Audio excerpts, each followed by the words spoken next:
ఇంకో కార్యక్రమం ఏం చేసినారు? పాఠశాలలని విలీనం చేస్తూ అనేక పాఠశాలని మూసేసి మీరు ప్రకటించింది ఏంది?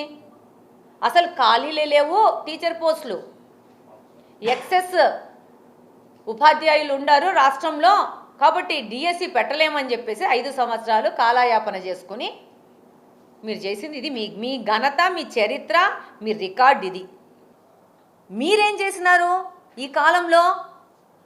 241 కేసులు కోర్టులలో వేసి ఈ డిఎస్సిని జరగకుండా ఆపి ఈ 16,000 మంది ఉద్యోగాలు వచ్చిన వాళ్ళని అన్యాయం చేయాలని చెప్పేసి తప్పుడు కేసులు వేసి మీరు కాలయాపన చేయడానికి మీకు చేతనైన టక్కు టమారి నాటకాలు, జిమ్మిక్కులని మీరు చేసినారు.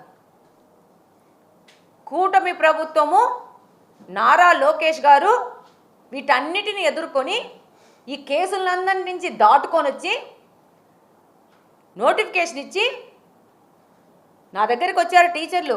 ఇంత షార్ట్ టైంలో ఇంత క్లీన్గా 45 డేస్లో వాళ్ళకి పోస్టింగ్ లెటర్స్ ఇచ్చేసి, ఆర్డర్స్ ఇచ్చేసి, నియామక పత్రాలు ఇచ్చేసి పంపించిన ఘనత ఏంది అంటే కూటమి ప్రభుత్వాన్ని, మా హెచ్ఆర్ మినిస్టర్ నారా లోకేష్ గారిది. మాట్లాడడానికి కూడా మనిషికి సిగ్గుండాలి వీళ్ళకందరికీ. ఈరోజు ఒక్క డిఎస్సిని కూడా జరపలేని వాళ్ళు 5 సంవత్సరాలు ప్రజలు అవకాశం ఇస్తే ఇవన్నీ మాట్లాడుతున్నారు.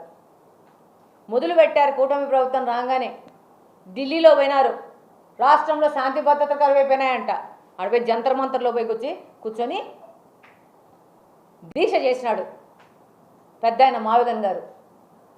ఆ తర్వాత ఏదో అయిపోతుంది రాష్ట్రానికి, శాంతి భద్రతలు కరువైపోయినాయని చెప్పి వాళ్ళని వాళ్ళే చంపుకుంటున్నారు. వాళ్ళోళ్ళు చేసిన భూదందాలలో, ఆస్తుల పంపకాలలో వాళ్ళే పోడ్చుకుంటున్నారు. మళ్ళా మేమంతా ఫ్రెండ్స్, మా మధ్యన ఏ విధమైన వ్యత్యాసాలు లేవు, మా మీద ఏమైనా భేదాలు లేవు అని వాళ్ళ భార్యలని, వాళ్ళ పిల్లలని మీడియా ముందుకు తీసుకొచ్చి వాళ్ళతోనే చెప్పిస్తారు మీరు.